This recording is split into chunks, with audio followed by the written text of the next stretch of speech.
Lucy, truth or dare? Tanong ni Tanya sa kaibigan na alam niyang lasing na rin katulad nila. Dare, syempre. Nakangiti niyang sagot sa kaibigan. Nasa isang bar sila dahil nagyaya ang mga kabarkada niya. Kita mo yung lalaki na seryoso lang ang tingin habang nag-iisa? Bakit? Ano naman ang gagawin ko sa kanya? Well, sabihin mo lang naman sa kanya na gusto mong maka one night stand siya. Nakangiting ani ni Tanya sa kanyang kaibigan. Naibugan ni Lucy ang iniinom niyang wine dahil sa narinig.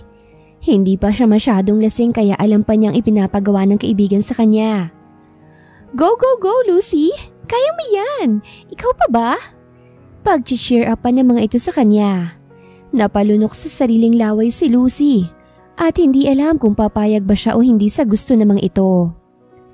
Ano na, Lucy? Huwag mong sabihin na hindi mo kaya. Nangaasar na tanong ng isa pa nilang kaibigan na si Patty. Halata naman sa ikinikilos nito na mainggit sa kanya. Inagaw niya ang hawak na baso ni Tanya at diretsyong ininom ang laman nito. Saka siya tumayo papunta sa lalaking sinasabi ni Tanya sa kanya.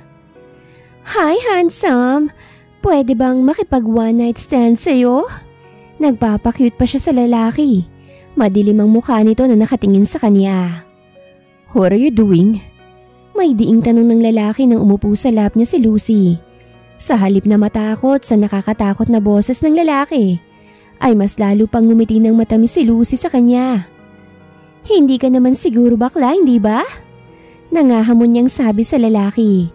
Mabilis na kumilos ang kamay ni Arcus at siniil ng halik sa labi ang dalaga. Hindi nakagalaw si Lucy sa ginawa ng binata hanggang sa kusa na itong bumitaw sa labi niya. I'll give you what you want, sweetheart. Bulong na sabi ni Arcus sa dalaga. Binuhat ni Arcus si Lucy papuntang VIP room kung saan siya natutulog pag lasing na siya. Sa halip na matakot sa lalaki ay mas lalo pang kumapit si Lucy sa leeg nito. Nataranta ang mga kaibigan ni Lucy nang makitang ginawa ng lalaki sa kaibigan nila. Hinabol nila ito pero hindi nila ito naabutan. Ano nang gagawin natin ngayon? Baka kung anong mangyari kay Lucy sa kamay ng lalaking yun. Takot na ani ni Tanya. Biglang nawala ang kalasingan niya dahil kay Lucy. Ikaw naman kasi, may pa-dare-dare ka pang nalalaman. Tignan mo ngayon ang nangyari. Pagsisisi ni Patty kay Tanya. Bakit? Ako lang bang may gusto? Kayo rin naman, hindi ba? Pwede ba? Wag na kayong mag-away. Kailangan nating mahanap si Lucy. Dahil kung hindi, siguradong mananagot tayo nito kay Jimmy. Dahil tayong nagpaalam sa kanya na isama natin ang nobya niya. Nagkagulo na ang magkakaibigan, habang si Lucy naman ay inumpisahan ng angkinin ni Arcus. What the heck, sweetheart? You're so hot. Pausang boses na ani ni Arcus sa dalaga. Hindi naman alam ni Lucy kung saan ibabaling ang ulo niya sa kakaibang sarap na ibinibigay ni Arcus sa kanya. Matapos ang kinin ng dalagay, lihim na napangiti si Arcus. Hindi niya alam na virgin pa ang dalagang nagyaya sa kanya ng one night stand. Napatitig siya sa mukha nito habang mahimbing itong natutulog. You made me so happy now, sweetheart. Thank you for this wonderful night. I promise, I'll be back. Matapos halikan sa labit noong dalaga, ay kinimutan na niya ito at saka siya umalis. Sa huling pagkakataon ay pinagmasdan niya ang natutulog na dalaga bago tuluyang isinaradong pinto. Sir? Yumuko ang tauhan ni Arcus nang makita siya nitong lumabas mula sa kwarto. Aalis na ako. Baka malate na ako sa flight ko. Gusto kong sundan mo siya sa kung ano man ang ginagawa niya habang wala ako. Ayokong mababalitaan na may mananakit sa kanya. At kailangan araw-araw, ire-report mo kung ano man ang ginagawa niya. Copy po, sir. Nakayuko na sabi ng lalaki. Umalis na si Arcus na may ngiti sa labi. Pagkagising ni Lucy kinabukasan ay masakit ang ulo niya at para siyang binugbog dahil sa sakit ng katawan niya. Nasaan ako? Mahina niyang daing habang bumabangon para kasi siyang nilalagnat sa sakit ng katawan niya. Nang makitang nasa ibang kwarto siya ay biglang nilukob siya ng kaba kaya wala sa sariling inalis niya ang kumot na nakatakip sa kanyang katawan. At gano'n na lang ang gulat niya nang wala siyang kahit isang saplot man lang. No, hindi. Napapikit si Lucy. at inalala ang nangyari sa bar. Nang maalala ang dare na ginawa ng kaibigan niya, ay kusang pumatak ang mga luha niya. Hindi siya inosente para hindi malaman kung anong nangyari sa kanya. Kung ganun, ang lalaking yun ang unang nakakuha ng pagkababae ko. Ang swerte naman ng mukong na yun at sa kanya ko pa naibigay ang bataan. At mukhang lalagnatin pa yata ako dahil sa ginawa niya. Hindi na nag-atubili pang hanapin ni Lucy ang lalaking nakakuha ng iniingatan niyang puri na para sana sa boyfriend niyang si Jimmy pag ikinasal na sila. Pero alam niyang hindi na mangyayari yun dahil sigurado siyang alam na ngayon ni Jimmy ang nangyari sa kanya. Pagdating niya sa kanyang apartment ay kaagad siyang sinalubong ng kaibigan niyang si Tanya. Goodness, akala ko kung ano nang nangyari sa'yo eh. Saan ka ba nanggaling at ngayon ka lang umuwi? Nag-aalalang tanong nito kay Lucy. Mamaya mo na ako tanungin pwede? Gusto ko munang matulog. Okay, pero tumawag si Jimmy at hinahanap ka. Kung nakauwi ka na ba? Sabihin mo sa kanya na wala pa ako. Malungkot na sabi ni Lucy bago talikuran ng kaibigan. Pagdating niya sa kanyang kwarto, ay doon niya ibinuhos ang kanyang mga luha. Humagulgol siya habang nakadapa sa kama at nasa una ng kanyang mukha. Alam ni Tanya na umiiyak ang kaibigan, pero hindi niya ito magawang kausapin. Nagigilty siya dahil kung hindi dahil sa kanila, ay hindi humantong sa ganun ng kaibigan nila. Swerte na lang ito at nakauwi pa ito ng buhay. Hindi katulad ng iba na nakauwi nga, pero isa ng bangkay. Isipin pa lang niya ang isang bangkay ay kinalabutan na siya. Ayaw naman niyang mangyari yun sa kaibigan dahil tsak niyang habang buhay niyang pagdudusahan kung anong mangyayari dito. Sa kanyang opisina ay napakuyom ng kanyang kamao si Jimmy nang makita ang mga larawan ni Lucy na nakangiting nakayuko sa lalaking nakaupo sa counter sa bar na pinuntahan ng mga ito. Kita ni Jimmy kung gaano katamis ang ngiti ng nobya niya sa lalaking kaharap. Sabi ko naman sa'yo noon pa na hindi marunong makontento yang si Lucy ng isa lang. Hahanap at hahanap siya ng mas mayaman pa sa'yo. Sulsul ni Patty sa lalaki. Alam niya ang konting tiis na lang ay mapupuno na ito. At ang kasunod ay hihiwalay na nito si Lucy. At pagkakataunan niyang palitan ito sa buhay ni Jimmy. Where is she? Kuyong mang kamao na tanong niya sa kaibigan nito. Hindi pa raw nakakauwi. Siguro nag-enjoy pa siya kasamang lalaking yan. Kaagad na sagot niya kahit ang totoo ay alam niyang nakauwi na ito dahil sa tawag ni Tanya sa kanilang magkakaibigan. Wait! Saan ka pupunta? Kaagad na pigil ni Patty sa binata ng akmang alis na ito. Let me go! Dahil hahanapin kong nobya ko. Mahina ngunit batid sa boses nito ang sobrang galit. Jimmy, hindi mo alam kung saan siya hanapin kaya... Napapadyak na lang sa kanyang paa si Patty nang iwan na siya ng lalaki sa loob ng opisina nito. Sige lang, tais-tais lang muna Patty. Pasasaan pa't mapapasayo rin si Jimmy. Nakangiti niyang kausap sa sarili niya habang papalabas na siya ng opisina. Jimmy? Nagulat si Tanya nang makita ang madilim na mukha ng binata. Where is she? Hindi alam ni Tanya kung anong sasabihin niya sa mga oras na yon. Natatakot siya sa nakikitang galit ng lalaki para sa kaibigan niya. Wala pa siya rito eh. Nauutal na sagot ni Tanya. Nagulat na lang siya nang hawiin siya ni Jimmy at diretsyong pumasok sa loob ng apartment. Jimmy, sandali! Sinabi ko naman sa iyo na wala pa siya rito, di ba? Hindi pa siya umuwi. Hindi pa siya umuwi? At hinayaan niyo lang na hindi siya makauwi.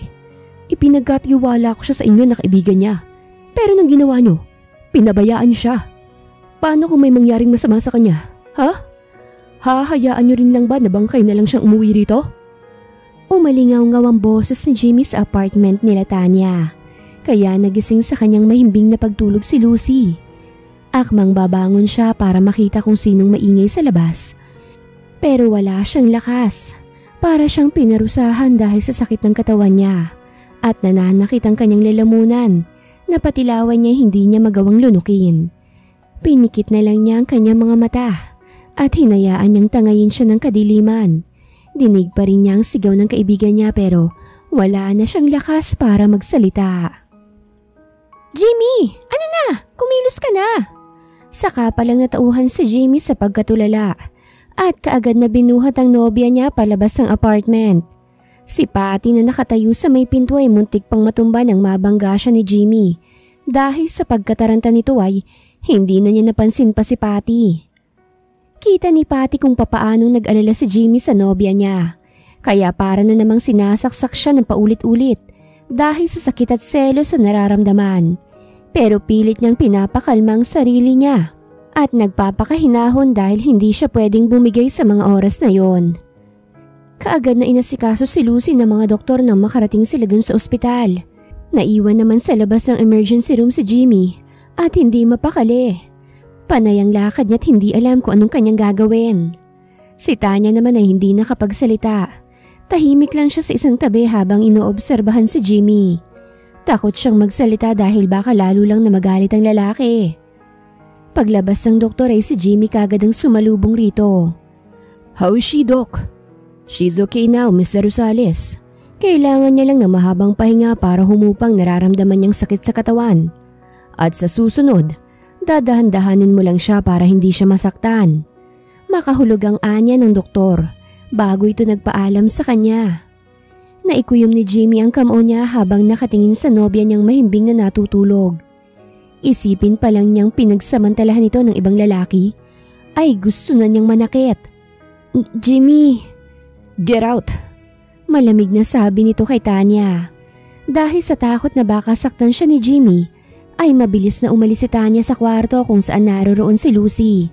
Alam niya na hindi nito sasaktan si Lucy dahil siya mismo ay alam kung gaano nito kamahal ang kaibigan niya. Yun nga lang ay mukhang magkakahiwalay pa ang mga ito dahil sa kanilang laro na sana ay katuwaan lamang. Sa ibang bansa ay naikuyom ni Arcus ang kamao nang makita niyang larawan na pinadala ng tauhan niya. Buhat ng isang lalaki si Lucy at ang kasunod nun ay nasa ospital na sila. Kaagad niyang tinawagan ng tauhan at kinamusta si Lucy. "Naka-confine pa rin po siya dito sa ospital, sir. Anong findings ng doktor sa kanya?" Ayon ho sa doktor nasobrahan lang daw po sa..." "What?" Nakakunot ang noon na tanong ni Arcus sa tauhan nang hindi naituloy nitong sinasabi niya. Nasobrahan daw po siya sa paggamit mo sa kanya." Nakahinga ng maluwag si Arcus bago napangiti. Naalala na naman niya kung ilang beses niyang inangkin ang dalaga bago ito patulugin. Na-addict kasi siya sa kakaibang sarap na dulot ng dalaga sa kanya. Unang pagkakataon na hindi siya gumamit ng proteksyon sa isang babae. Dahil gusto niyang mabuhay ang similya niya sa babaeng kakikilala lang niya. "Sir, nandiyan ka pa ba?" Nabalik sa huistro si Arcus nang magsalita ang tauhan niya. "Okay, thank you. Ituloy mo lang ang ginagawa mo." "Copy po, sir." Pinatay na ni Arcus ang tawag at pinabayaan ang sarili na dumausdos sa kanyang kinauupuan. Pagkagising ni Lucy ay puting kisame kagad ang bumungad sa kanya. Napaungol pa siya dahil masakit pa rin ang katawan niya at pati lalamunan niya ay masakit din. Nang mapansin ni Jimmy na gising na ang nobya, ay mabilis niya itong nilapitan. "Mabutit gising ka na. Kamusta ang pakiramdam mo?" Naluluhang tumingin si Lucy sa binata. Gusto niyang magsalita pero hindi niya kayang ibuka ang bibig niya. "May masakit ba sa'yo? San banda? At titignan ko." Lalo lang naiyak si Lucy dahil sa ipinakitang concern ni Jimmy sa kanya. Nang makitang umiyak si Lucy ay kaagad na pinunasan ni Jimmy ang mga luha niya at hinalikan ang kanyang noo. "Huwag mo munang pilitin ang sarili mo na magsalita. Kailangan mo munang magpagaling. Saka na tayo mag-usap kung okay ka na, Nagsipata ka ng mga luha niya. Nagigilty siya dahil sobrang bait ng boyfriend niya pero nagpadala siya sa kanyang mga kaibigan. Matapos makatulog ulit ay lumabas muna si Jimmy sa kwarto ni Lucy. Gusto niyang manakit pero wala siyang mapagbuntungan ng kanyang galit. Sa hindi kalayuan ay kita ni Tanya kung gaano kadilim ang mukha ni Jimmy. Ngayon niya lang napagtanto kung anong nagawa nila. Magsisiman siya ay huli na. Nagpa siya na lang muna siyang umalis at saka na siya babalik kapag humupa na ang galit ni Jimmy. Sa apartment nila ni Lucy ay hindi na nagulat pa si Tanya nang makita si Patty na prenteng nakaupo sa sofa. "Anong ginagawa mo rito?" May bahid ng galit niyang tanong sa kaibigan. Ito kasi ang nagpasimuno sa lahat kung bakit humantong sa ganun si Lucy. Para ka namang hindi kaibigan? Siyempre, gusto ko rin namang malaman kung ano nang nangyayari kay Lucy. Batid sa boses nitong excitement habang nakatingin kay Tanya. Bakit? Gusto mo na bang malaman kung sinaktan at hinuwalay na siya ni Jimmy? Agad na napalis ang ngiti sa labi ni Patty nang mahimigan sa boses ng kaibigan ng galit. Sa tingin mo ba, ganun kababaw ang pagmamahal ni Jimmy sa nobya niya? Ano bang pinagsasabi mo? Huwag mo nang itago pang tunay mong nararamdaman, Patty, dahil kilalang kilala kita. Kaya't palabasin mo na yung sungay mo ngayon dahil wala si Lucy dito. Kaya hindi mo na kailangan pang maging anghel sa harapan ko. Nangiinsulto na sabi ni Tanya. Hindi nakapagsalita si Patty. Napipilang siya sa sinabi ng kaibigan niya. Hindi niya akalain na malalaman nito ang totoong siya. Umalis ka na bago ko pa makalimutan na kaibigan kita. Padabog na umalis si Patty sa kinauupuan at sinamaan muna ng tingin si Tanya bago niya ito iwan sa apartment nito. Mabilis na tapos sa mga araw. Kasalukuyan ng nasa kotse ni Jimmy si Lucy.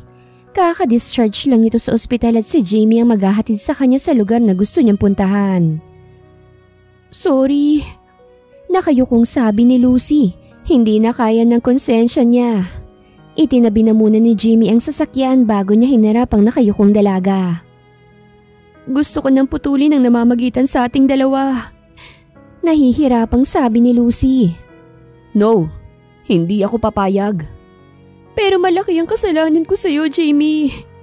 Wala nang pinakaiingat-ingatan ko na inilalaan ko sana para sa iyo dahil sa kapabayaan ko. Tuluyan na siyang humagulgol sa harap ng binata. Para namang natamaan ng isang punyal ang puso ni Jimmy dahil sa narinig. Tinanggap na niya ang posibleng nangyari dito pero hindi niya akalain na mas masakit pa palang isipin kapag ang mahal niya mismo ang nagsabi kung ano ba ang totoo. Tanggap kita kahit ano't sino ka pa. Pero marumi na akong babae. I don't care. I love you. And that's what important to me. Wala akong pakialam kung ibang nakauna sa'yo. Hindi yan ang habol ko sa'yo. Ipaglalabang kita sa mga taong gusto kang sirain. Galit na sabi ni Jimmy. Sobrang mahal niya si Lucy kaya tatanggapin niya ito na bukal sa kanyang puso. Humagulgol si Lucy sa dibdib ng nobyo niya. Hindi niya alam kung ano bang dapat niyang sabihin ngayong hindi pa rin nababawasan ang pagmamahal nito sa kanya. Matapos umiyak ni Lucy sa dibdib ng nobyo niya saka sila tumuloy sa pupuntahan nila.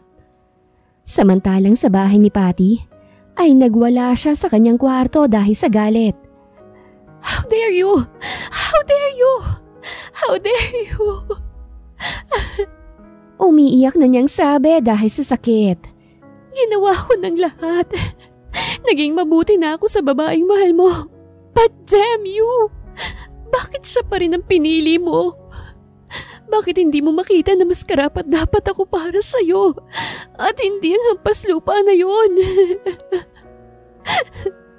Galit na sabi niya habang nakatitig sa malaking frame kung saan nandoroon ang larawan ni Jimmy. Matagal nang may gusto si Patty kay Jimmy at alam yun ng binata. Pero wala man lang tong sinasabi. Ilang beses na rin niyang siniraan si Lucy kay Jimmy para manlamig ito sa dalaga. Pero mas lalo lang na lumalayo ang loob ni Jimmy sa kanya. Ano pa bang gusto mong gawin ko para mahalin mo rin ako, ha? Gusto mo bang patayin kong babaeng yun para mahalin mo na ako pag wala na siya? Parang nawala na sa sariling katinuan si Patty dahil tumatawa at umiiyak na siya sa kanyang kwarto. Wala pa rin palang pinagbago rito. Mahinang sabi ni Lucy. Nasa rest house sila ni Jimmy na dati na nilang pinupuntahan kapag gusto nila ng tahimik na kapaligiran. Yeah, ikaw ang may gusto niyan lahat, kaya't wala akong pinabago sa nagbabantay dito.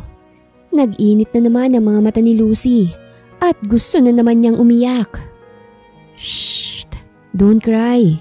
Dahil nahihirapan din ako kapag nakikita kang nasasaktan. Pangaalo ni Jimmy sa nobya niya.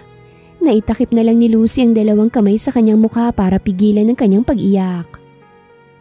Si Jimmy nang nagluto sa kanilang pagkain habang si Lucy ay nakabantay lang sa bawat galaw ng binata. Matapos niyang tinimplahan ng niluto ay pinatikim niya muna ito kay Lucy.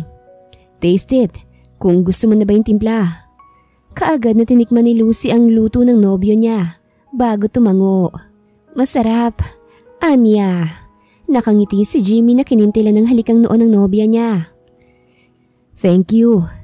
Pasasalamat niya sa dalaga na ikinalito ni Lucy kung para saan ba ang pasasalamat niya. Thank you para saan? Sa lahat. Anya nito. Hindi man naiintindihan ang ibig nitong sabihin na yumakap na lang siya sa bewang ng binata.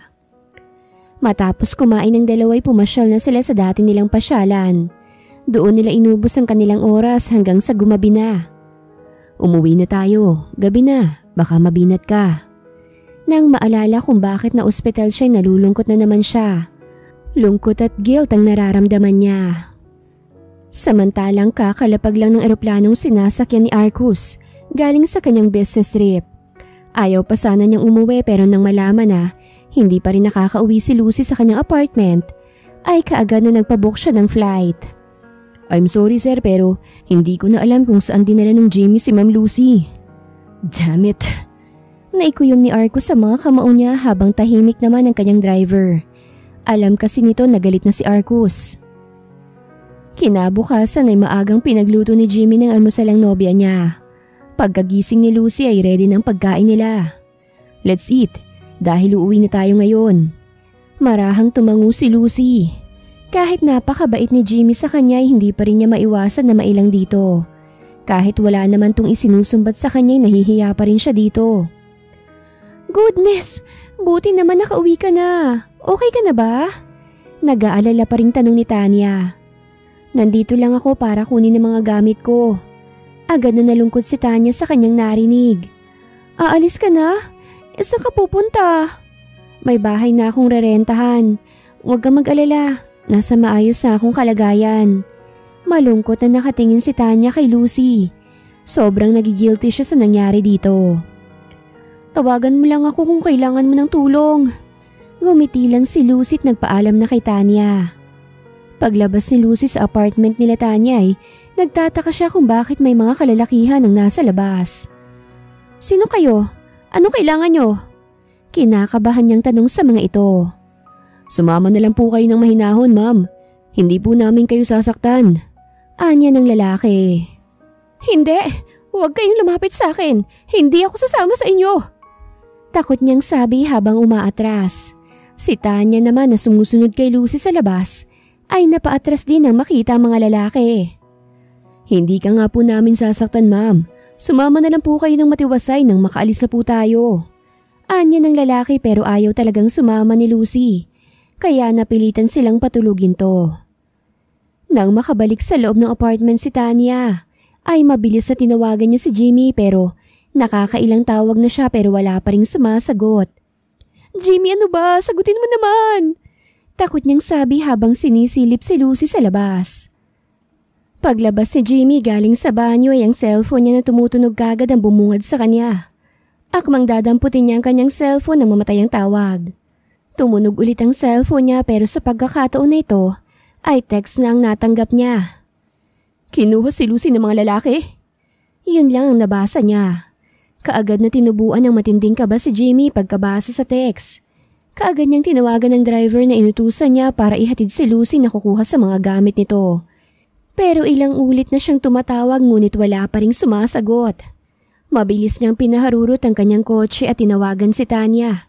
Pero hindi na ito sumasagot. Samantalang sa kanyang bahay bakasyonan dinala ni Arcus si Lucy. Tulog pa rin to kaya't malaya niyang natititigan ng maganda nitong mukha. Alam mo ba na araw at gabi ikaw ang nasa isip ko? Kahit nasa trabaho ako, ikaw ang nakikita ko. Hindi ko alam kung anong ginawa mo para mabaliw ako ng ganito sa'yo.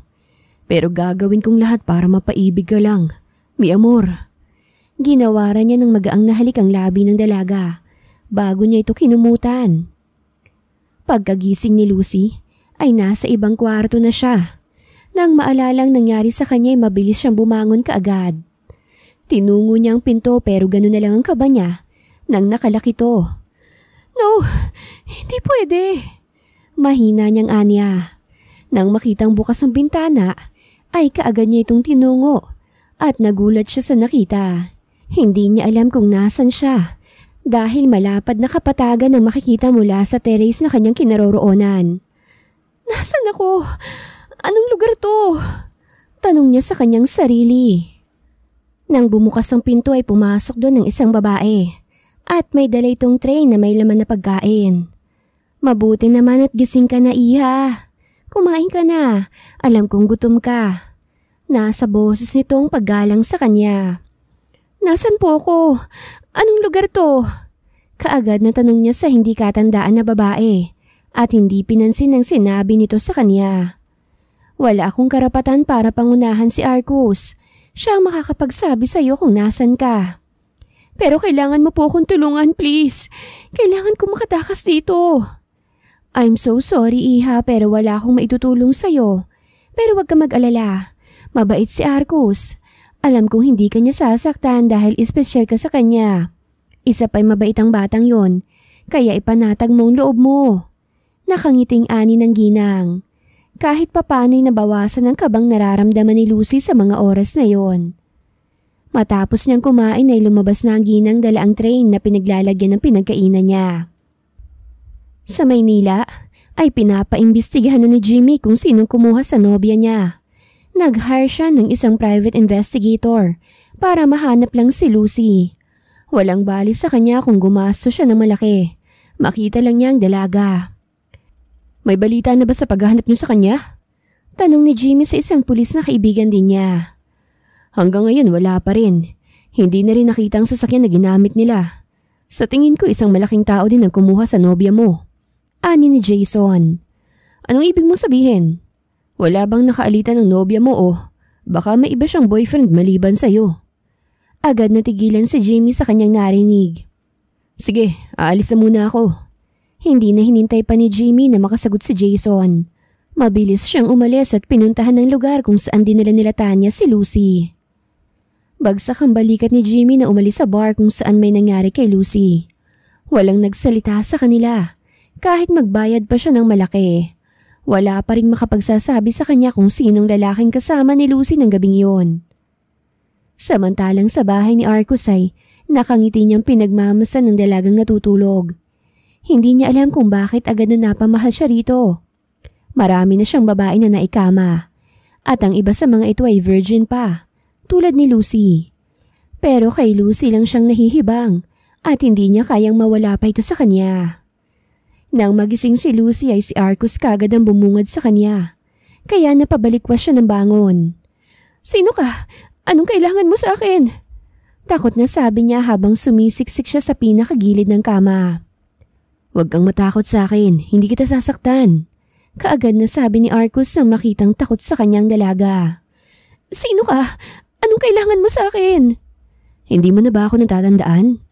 Kaagad na umiling si Lucy dahil wala talaga siyang matandaan. Ngumiti ng matamis si Arcus at lumapit sa dalaga. Huwag kang matakot, hindi kita sasaktan. I'm sorry kung pinakidnap kita. Ayoko lang na makitang kasama mo pa rin ang lalaking yun kahit may nangyari na sa atin. Ako ang nakauna sa'yo, kaya dapat lang na sa akin ka naman natili. Nakangiti nitong sabi. Kinilabutan si Lucy na nakatingin sa lalaki. Nang matitigan niya ang mukha ng lalaki ay unti-unting nanumbalik sa kanya ang ginawang dare nila sa bar, kasama si Patty at Tanya. Naalala mo na ba ako? Hindi. Isang pagkakamali lang ang nangyari sa atin. Nadala lang ako sa laro namin eh. Hindi natin parehong gustong nangyari sa atin. Kaya't pakawalan mo na ako. Ayoko na dito, please. Pauwiin mo na ako. Tsaka kung naghihintay na ngayon sa akin si Jimmy. Umiiyak niyang sabi sa lalaki. Agad na nagdilim ang mukha ni Arcus nang banggitin ni Lucy ang boyfriend nito. Sorry, pero hindi kita ibabalik pa sa kanya. Sa akin ka na at hindi ka na uuwi. Alam kong wala ka ng ibang pamilya kaya mananatili ka na sa akin hanggang sa matutunan mo na akong mahalin. No, hindi ikaw ang mahal ko. Matututunan mo rin akong mahalin. Umiling-iling si Lucy habang yakap ang sarili. Alam ni Arcus na hindi niya madaling makukuha ang loob ng babae, kaya hinayaan niya muna ito sa loob ng kwarto. Mabilis pa na dumaan ang mga araw. Wala pa ring balita si Jimmy sa dalaga, habang si Patty naman ay nag-uumpisa na namang akitin si Jimmy. Hanggang kailan ka ba maghahanap sa kanya? Sinabi ko na sa'yo na hindi na siya babalik dahil nakipagtanan na siya sa lalaki niya. Bakit ba ayaw mong maniwala sa akin? Huwag mo na siyang hanapin. Nandito naman ako eh. Mahal na mahal kita, Jimmy. Ako na lang ang mahalin mo. Please? I'm sorry. Tumalikod na si Jimmy pero niyakap siya ni Patty sa likod. Bitaw. Malamig na utos ni Jimmy sa dalaga. Kaya kusang napabitaw si Patty. Bakit bang manhid-manhid mo? Ako na lang ang totoong nagmamahal sa'yo, Jimmy. Ako lang at hindi ang Lucy na yon. Sigaw niya sa binata pero hindi na siya nito pinansin at tuluyan na itong umalis. Sa kinaroroonan ni Lucy ay hindi alam ni Arcus kung bakit palaging umiiyak si Lucy.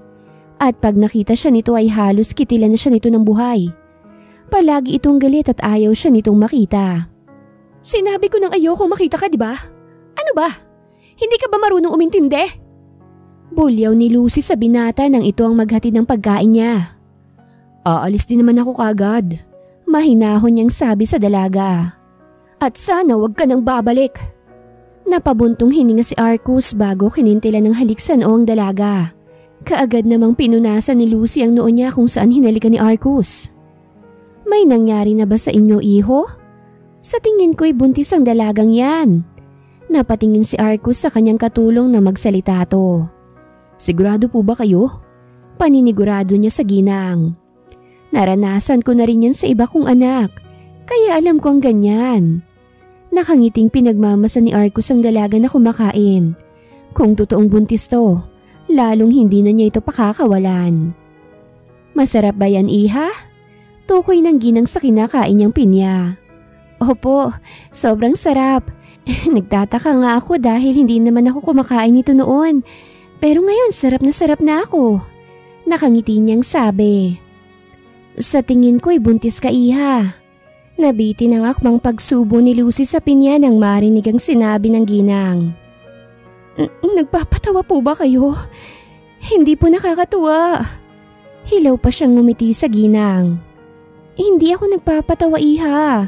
Sigurado akong buntis ka. At para masigurado natin na buntis ka nga, kailangan mo itong gamitin. Inilapag ni Lorena sa lamesa ang hawak niyang pregnancy test, kaya kinakabahan na kinuha niya ito. Pagdating ni Lucy sa banyo ay kaagad niyang binasa kung papaano gamitin yon.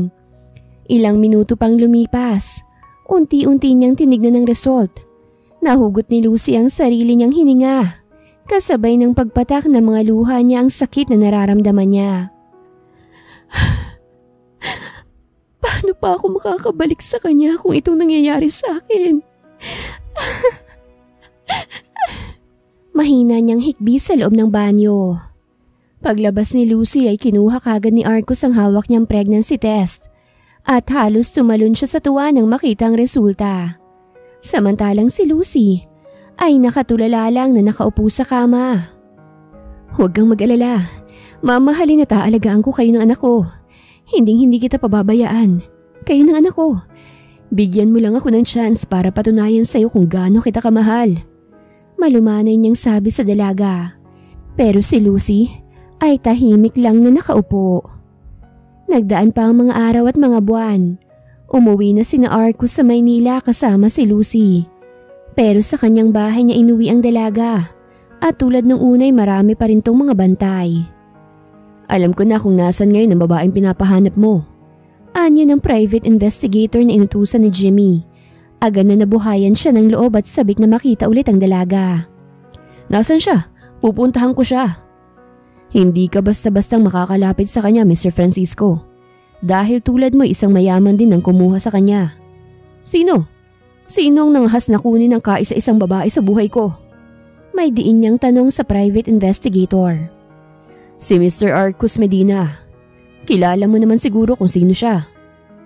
Nasuntok ni Jimmy ang kanyang mesa dahilan para mabasag to. Kung ganon, saan ko siya pwedeng makita? Gusto kong kunin sa kanyang nobya ko. Kung sa kanyang bahay ka pupunta, siguradong hindi ka niya haharapin. Sa kanyang opisina ka nalang pumunta. Yan ay kung maaabutan mo siya. Hindi na nagtagal pa ang private investigator ni Jimmy. Umalis din to kagad. Maaga pa lang ay nakauwi na si Arcus sa bahay niya at una niyang hinanap si Lucy. Nasa kanyang kwarto siya iho, nagpapahinga. Salamat po.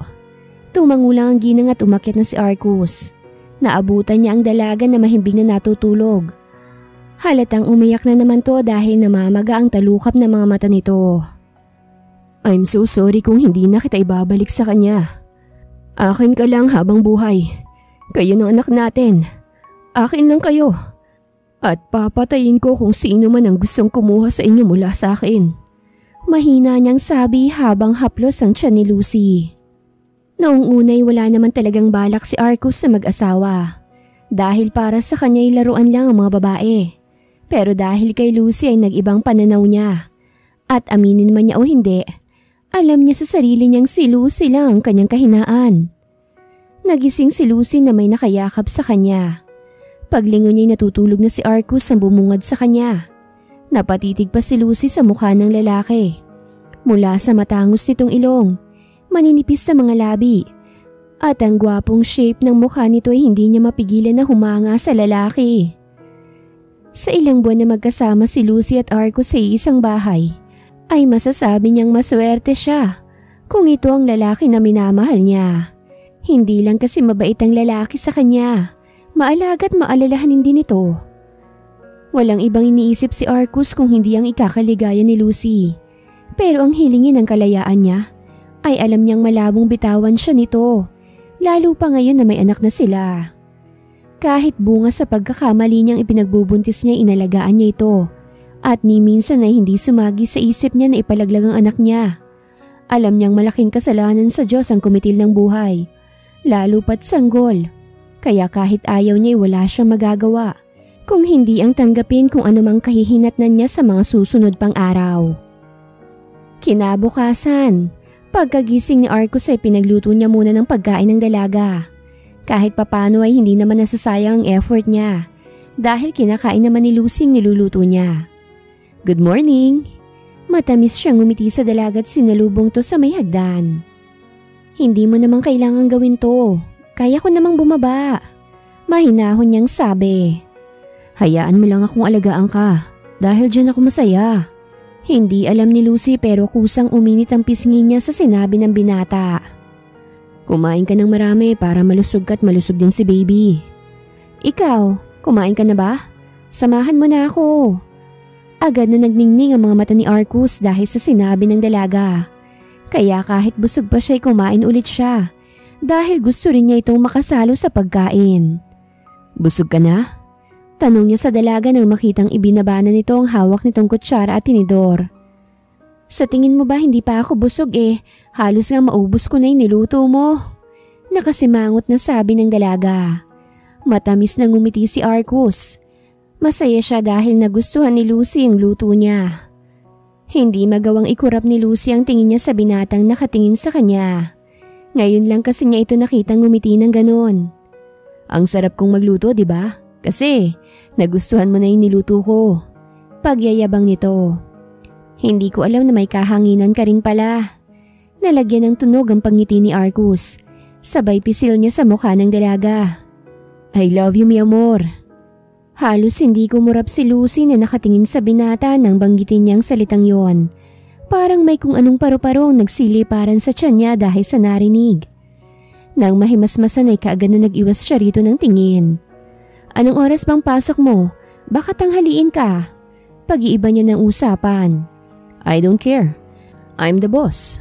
Kaya papasok ako kung kailan ko gusto. Lumalabas na naman ang kaarogantehan nito na noon ay hindi niya gusto. Pero ngayon, ewan niya pero unti-unti na niyang nagugustuhan ng kung anong ugali ang meron si Arcus. Fine, aalis na ako. Pero tatawag ako mamaya. Ipapakuha kita sa driver ko. Sa labas tayo kakain. Namilog ang mga mata ni Lucy dahil sa narinig. Sigurado ka? Lalabas tayo? Paninigurado ni Lucy sa binata. Yeah, alam ko namang bored na bored ka na dito sa bahay. Kaya naisipan kong ilabas ka. Nakangiti nitong sabi. Thank you. Sakto lang na marinig ni Arcus ang mahinang sabi niya. You're welcome. Aalis na ako. Bye. Humalik sa noo ni Lucy si Arcus.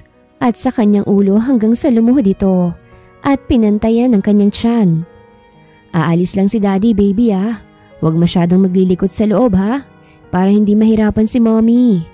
Malambing na sabi ni Arcus sa anak niya. Kahit alam naman niyang hindi pa yun lumilikot dahil ilang buwan pa lamang to. Habang si Lucy ay may kung anong humahaplo sa puso niya na hindi niya maipaliwanag nang makitang kinakausap ni Arcus ang tiyan niya. Pagdating ni Arcus sa kanyang opisina ay kaagad na sinalubong siya ng kanyang sekretarya. "Good morning sir, mabuti naman po't nandito na kayo. Kanina pa pong may naghihintay sa inyo eh." "Sino?" Binalik ni Arcus sa dati ang aura niya kaya nag-aalangan ng sekretarya niya. "Ako, Mr. Medina." Seryosong nakatingin lang si Arcus sa lalaking papalapit sa kanya. "Sige na, ako nang bahala sa kanya." Pagtataboy ni Arcus sa sekretarya niya. Kaagad na umalis ang babae kaya naiwan na lang silang dalawa sa opisina niya. "Anong maipaglilingkod ko sa iyo, Mr. Francisco?" Plain na tanong ni Arcus. "Ibalik mo sa akin si Lucy kung ayaw mong sirain kong reputasyon mo." Banta ni Jimmy kay Arcus. "Hindi ko alam ang sinasabi mo." Seryoso niyang sabi sa kausap. "Huwag ka nang mag-deny. Alam kong ikaw ang kumuha sa kanya. Kaya ibalik mo sa akin ang girlfriend ko." "Wala akong alam sa sinasabi mo, Mr. Francisco. Bakit ko naman kukunin ang girlfriend mo?" Pagdinay pa ni Arcus. Agad na nagdilim ang mukha ni Jimmy. Kasabay nun ang paglapat ng kamao niya sa mukha ni Arcus. Kaya nahulog sa kinauupuan niya ang binata. "What the heck?" Galit na ani ni Arcus. Pinahid niyang dugong umagos sa ilong niya dahil sa lakas ng suntok ni Jimmy. "Umalis ka na bago pa magising ang natutulog kong kademonyohan sa katawan." Magaan niyang sabi sa kaharap ngunit may diin to. Hindi pa man nakaka-recover si Arcus nang suntukin siya ulit ni Jimmy. Kaya ang labi naman niyang dumugo. Hindi na niya hinintay pang maisahan siya nito ulit. Kaagad na nagsuntukan ng dalawa sa loob ng kanyang opisina. At lumikha yun ng ingay. "How dare you to touch her? She's mine. Kaya ibalik mo sa akin ang nobya ko." Galit na angil ni Jimmy. "In your dreams. I know you at lahat ng tungkol sa'yo alam ko. Kaya huwag kang magmamalinis sa akin dahil alam kong niloloko mo lang si Lucy." Galit na sagot ni Arcus kay Jimmy. Agad na tigilan ng binata at walang emosyon na makikita sa mga mata nito. "Gusto mo siyang hanapin? Gusto mo siyang kunin para ano? Para saan? Para saktan lang din siya tulad ng ginawa mo sa kapatid ko? Na matapos mong angkinin at pagsawaan ng katawan niya, basta mo na lang iniwan?" Galit na sigaw ni Arcus kay Jimmy. "Siyang may gusto na mangyari sa amin yun. Ginusto niyang ibigay sa akin ang katawan niya at pareho kaming nakinabang sa kahibangan niya. Kaya matapos mo siyang angkinin at pagsawaan, basta mo na lang siyang iniwan kahit alam mong magkakaanak na kayong dalawa." Galit pa rin na sabi ni Arcus. "Hindi ako ang ama ng anak niya dahil hindi lang akong lalaki sa buhay niya. Kaya paano ako makakasiguro na akong ama ng dinadala niya? Si Lucy lang ang gusto kong maging ina ng mga anak ko at hindi ang kapatid mo." Isa pang suntok ang dumapo sa mukha ni Jimmy at nasundan ng isa pa. Walang awa na pinagsusuntok ni Arcus si Jimmy hanggang sa nawala na ito ng malay. Napahiyaw sa gulat ang sekretarya ni Arcus nang makitang duguan at wala nang malay si Jimmy na nasa sahig. "Sir, ano pong gagawin ko?" Kinakabahang tanong ng sekretarya ni Arcus sa kanya. "Papasukin mo ang mga guard dito at ipadala sa ospital ang siraulong yan." Utos niya sa kanyang sekretarya. "Yes, Sir Arcus." Agad na dumating ang mga guard at pinagtulungan nilang ilabas ng kumpanya si Jimmy. Sakay sa isang ambulansya ay nakarating sa ospital si Jimmy at kaagad naman na inasikaso siya ng mga doktor. Pinakanselan ni Arcus lahat ng appointments niya sa araw na yon at umuwi na lang siya para doon na lang gamutin ang sugat niya. "Anong nangyari sa'yo?" Takot na tanong ni Lucy nang makita ang mukha ng binata. "Wala to, malayo sa bituka." "Nakipagsuntukan ka? Sinong kasuntukan mo?" "May nakaaway lang pero okay naman ako." "Okay ka lang? Nakikita mo ba yung mukha mo sa salamin? Tignan mo kung okay pa ba yan sa'yo." Galit na sabi ni Lucy. "Umupo ka nga sa sofa." Utos niya sa lalaki na kaagad naman itong sinunod.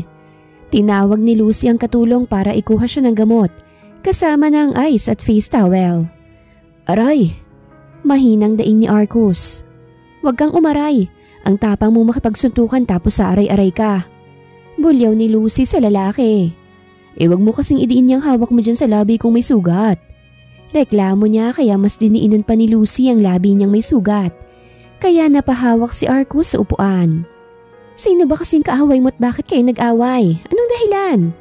Wala sa sariling tanong ni Lucy habang ginagamot ang sugat ng binata. Hindi maiwasan ni Arcus na titigan ang mukha ng dalaga habang ginagamot siya. Mula sa magandang mukha nito sa matangos nitong ilong, sa hindi kakapalan na kilay at sa mapupula at maninipis itong labi na parang palagi siyang tinutukso. Napalunok na lang siya sa sariling laway dahil sa magandang view na nakikita sa harapan niya. Aray! Daing niya ng lakasan ni Lucy ang pagdampi ng ice sa mukha niya. Nakangiti naman si Lucy nang makitang nagsalubong na ang kilay ng binata at hindi maipinta ang mukha nito. Buti nga sa'yo. Napamaang na lang si Marcus na nakatingin sa dalaga. Parang tuwang-tuwa pa ito nang makita siyang nasasaktan. Baby ang mami mo. Gusto akong saktan. Parang bata na nagsusumbong si Arcus sa anak niya sa tiyan ni Lucy. Kaagad naman na tinampal ng dalagang noo niya, kaya agad siyang napabangon. Huwag kang ang OA, ang tanda mo na, hindi na bagay sa iyong magiging bata. Napangiti si Arcus na magsalubong ang kilay ng dalaga at parang naiirita na naman to sa kanya. What happened? Kaagad na tanong niya nang tumayo ito. Ikaw na ang maggamot dyan sa sugat mo. Sabay alis nito. Naiiling na sinundan na lang ni Arcus ng tingin ng dalagang papalayo sa kanya. At ang tangkang pagkain nila sa labas ay naudlo at dahil sa nangyari sa kanya. Sa ospital kung saan dinala si Jimmy, ay halos atakihin ng kanyang ina sa puso dahil sa kalagayan ng anak niyang bugbog sarado. Kung sino man ang may gawa nito sa'yo, sisiguraduhin kong mabubulok siya sa kulungan. Galit na sabi ng ginang. Wala pa ang kanyang asawa dahil nasa ibang bansa pa ito. Nang magising si Jimmy ay halos hindi siya makapagsalita. Hindi masakit ang katawan niya, pero ang mukha niya ay sobrang sakit. Nang maalala ang nangyari sa kanya ay napapikit na lang siya sa galit. Ilang araw din ang itinagal ni Jimmy sa ospital.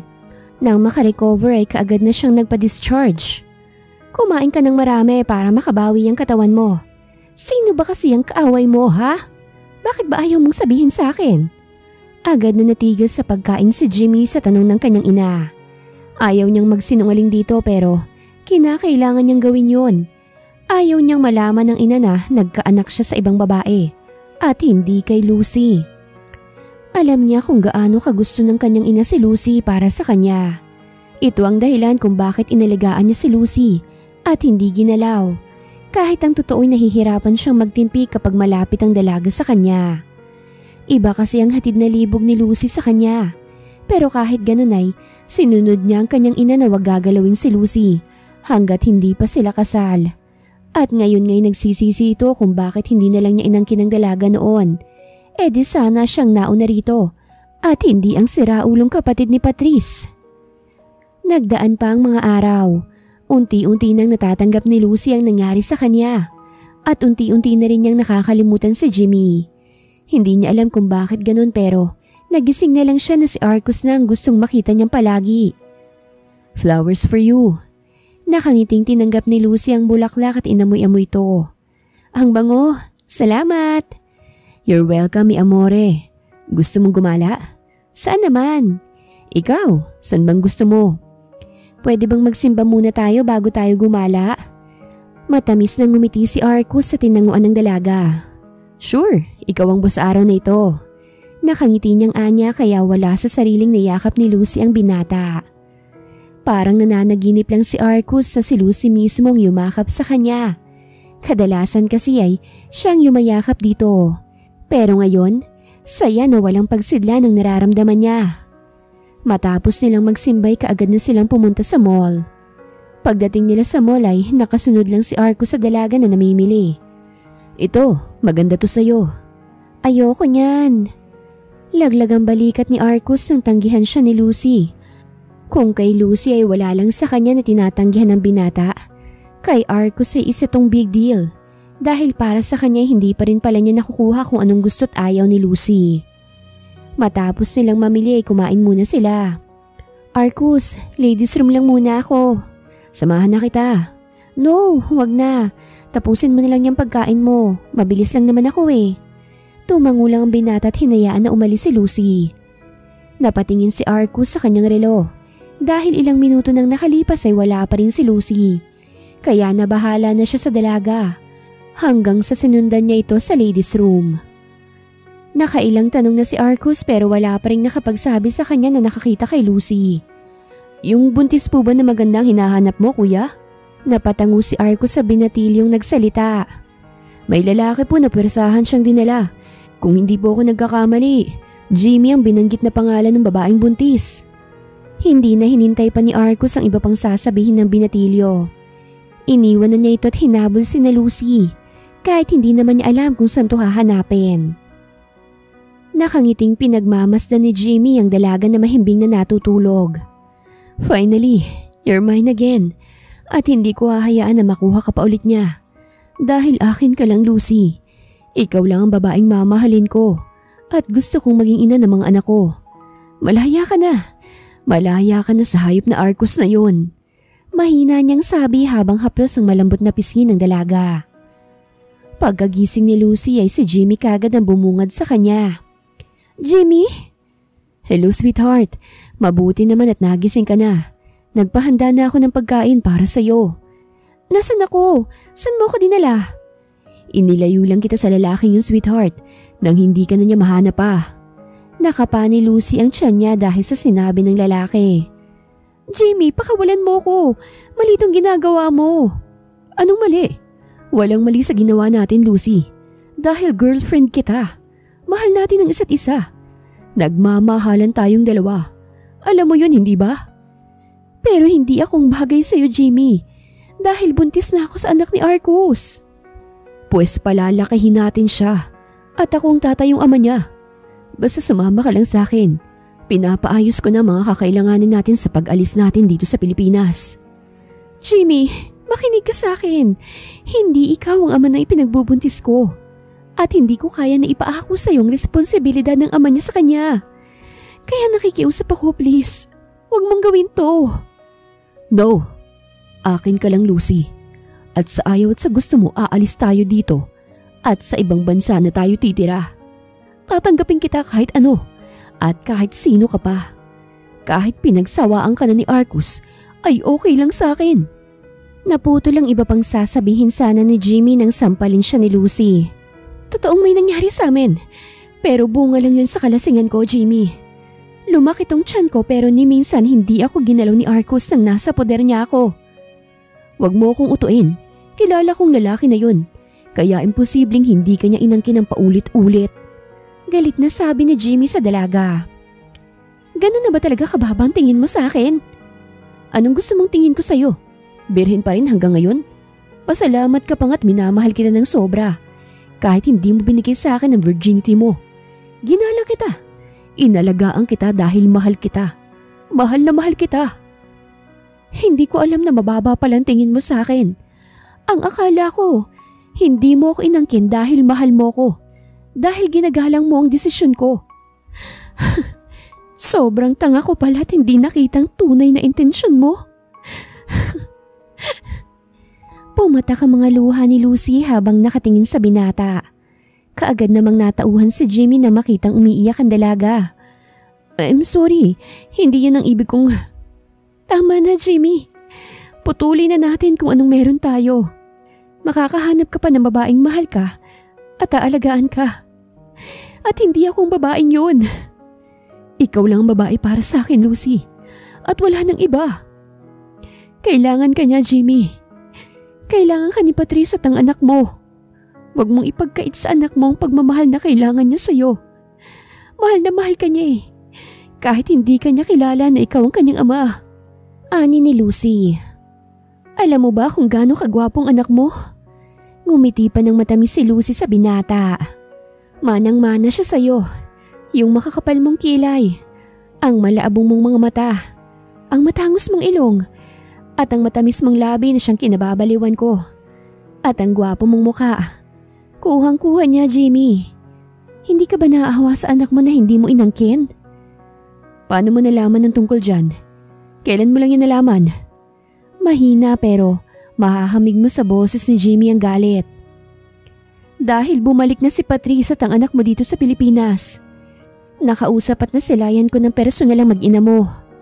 Naikuyom ni Jimmy ang kamao niya at galit na tinignan si Lucy. Ako ang magdidesisyon kung anong gagawin ko at hindi kayo. Iniwan niya ang dalaga sa kwarto na pinaglagyan niya rito at inilak yon. Lumipas ng 3 oras ay hindi pa rin bumabalik si Jimmy sa kwarto kung nasaan si Lucy. Magagabi na't nagugutom na ito, pero tiniis niya ang gutom. Hindi rin siya makatawag kay Arcus dahil wala ang cellphone niya. Lumipas pa ang mga oras. Hating gabi na nang magising si Lucy. Nakatulog kasi siya at may pagkain na sa mesa. Mainit-init pa ang pagkain at ang ulam. Kaagad niyang sinunggaban ng pagkain dahil gutom na siya. Alam niyang si Jimmy ang nagluto nun dahil sa timpla pa lang ay kilala na niya ang luto ng lalaki. Pagkatapos niyang kumain ay saka pa lang niya napansin ang papel na nakaipit sa isang vase. To my dearest love, Lucy, I'm so sorry kung nagawa ko ito sa'yo.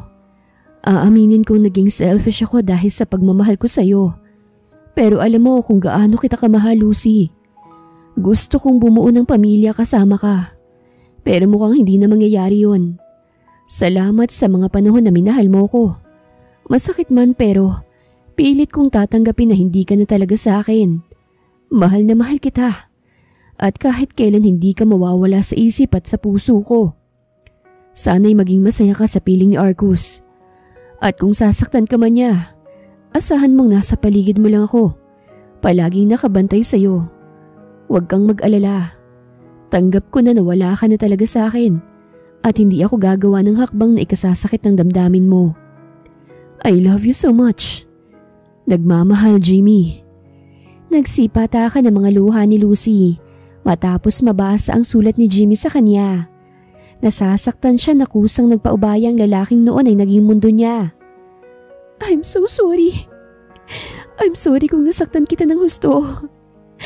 Pero hanggang dito na lang talaga tayo. Umiiyak niyang sabi.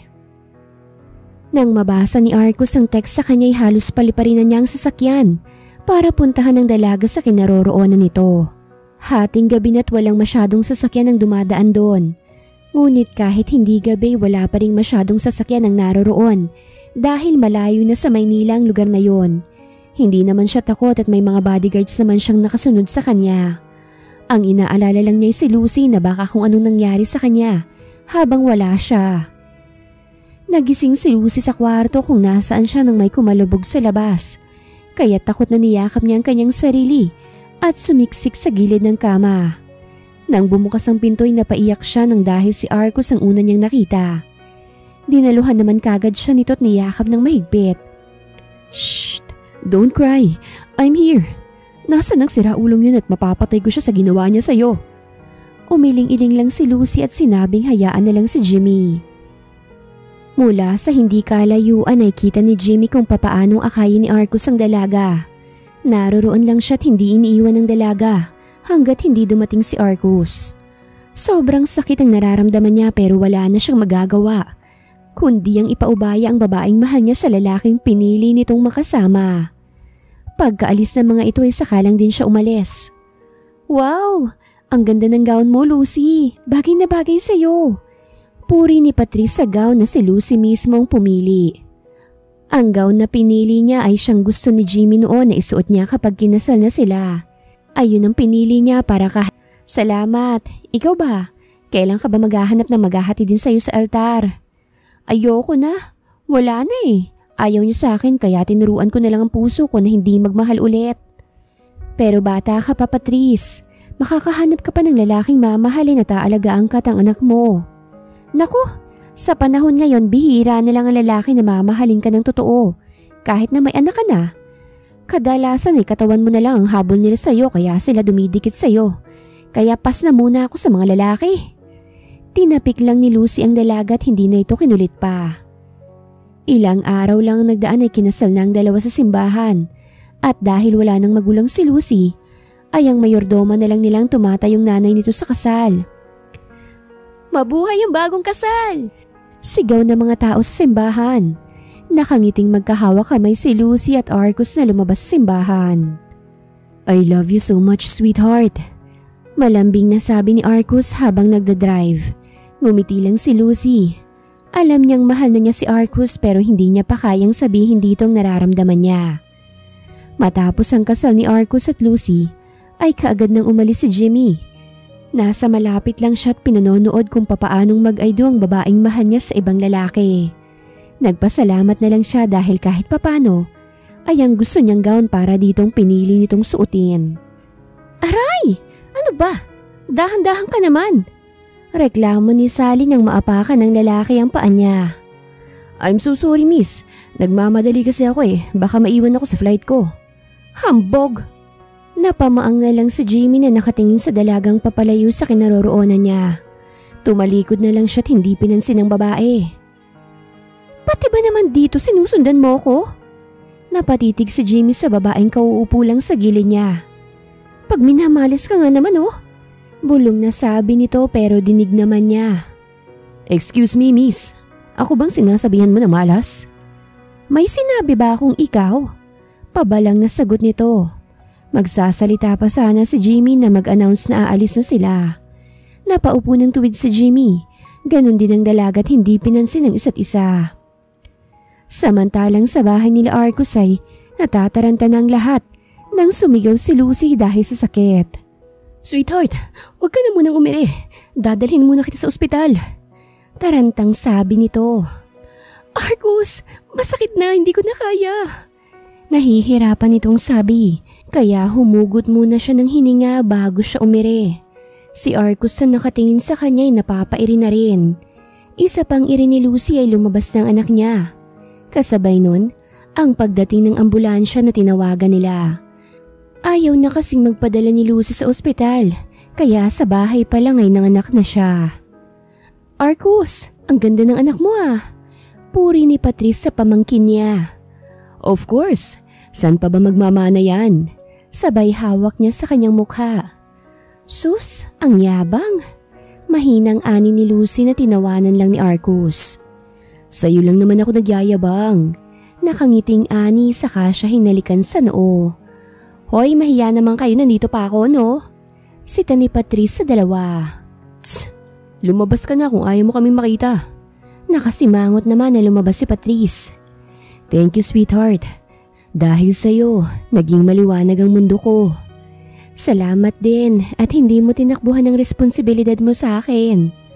Ako ang dapat na magpasalamat sa'yo dahil hindi mo ipinagkait sa akin na makasama ko kayo ng anak ko. May magagawa pa ba ako kinidnap mo na ako. Natawa na lang si Arcus sa sinabi ng dalaga. Salamat na lang din sa dare na mga kaibigan mo. Dahil sa kanila, nakita ko ang babaeng mamahalin ko habang buhay. Mahal kita. Mahal din kita. Nakangiting sabi ni Lucy. Really? Yes, hindi ka naman mahirap mahalin dahil mabait ka naman. At hindi ko pinagsisisihan na sa'yo ko naibigay ang katawan ko. Saka hindi naman ako papakasal sa'yo kung wala pa akong gusto sa'yo, no? Thank goodness. I'm really happy now.